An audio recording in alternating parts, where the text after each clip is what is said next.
Hi, this is Dr. Corey Maas on Looking Your Best.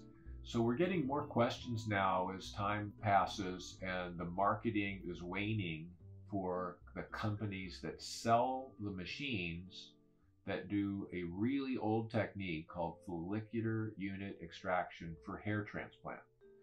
Now that's called FUE.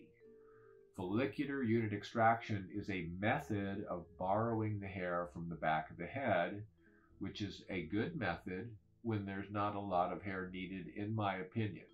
As soon as you start having to shave the entire back of the head to hairs that are a millimeter or two long, you've sort of ruined some of the benefits of it because you have so much surface area and so much hair where you have open wounds and recovery time that it is much better to take a little strip from the back of the head and close it with sutures. You don't have to shave any of the other hair. You can't see the donor site at all.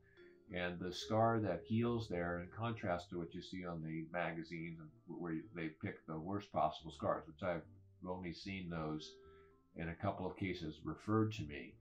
And in those cases, they're also fixable by just doing some hair grafts to the actual linear scar itself.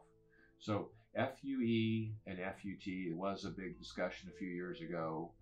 The bulk of the data, in my opinion, shows that follicular units, the strip technique or follicular unit transfer, where we use microscope to very carefully cut the graft, yields a higher number, a higher percentage of very viable grafts than doing the follicular unit extraction technique. The follicular unit extraction technique is highly sensitive to the quality of the user of the machine. And of course, the company sends technicians out, and in many practices, the doctors don't really even get that involved in it.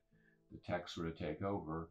But with really good technicians operating an FUE machine, either any of the machines, or just doing a simple punch graft, you don't even need the machine, you can get quality grafts. But there is a little bit of variability because hairs themselves don't necessarily grow in the exact direction that they're coming out of the scalp. And if we amputate part of the hair follicle, that makes the hair less viable.